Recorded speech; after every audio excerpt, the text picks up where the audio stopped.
You know our debt situation.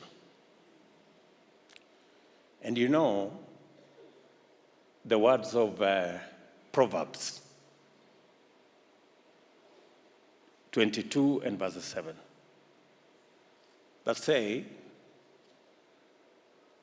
the borrower is a slave to the lender. You know our situation of debt, right? And you also know the words of Proverbs 13 and 22 that say, a good man leaves an inheritance for his children's children, and the wealth of sinners is laid out for the just.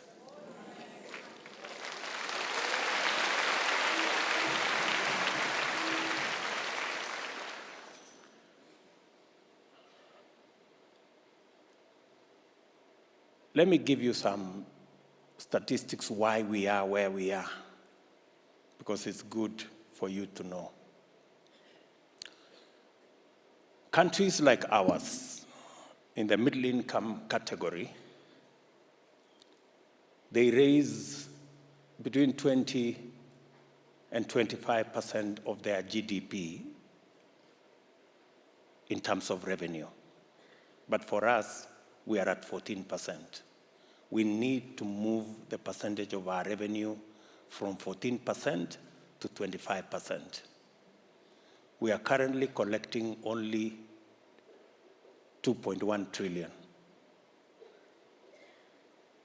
I want you to pray for our nation so that we can move our revenue from 14% to 25%, because that is where countries like ours are.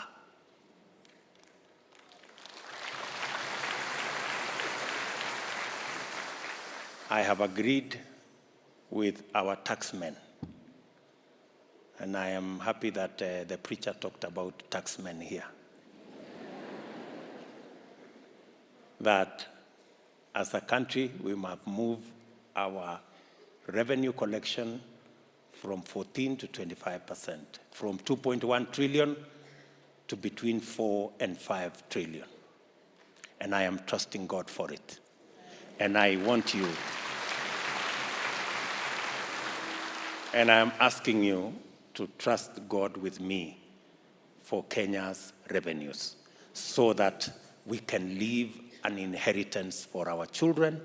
Instead of the current situation, we run the risk of leaving debt for our children.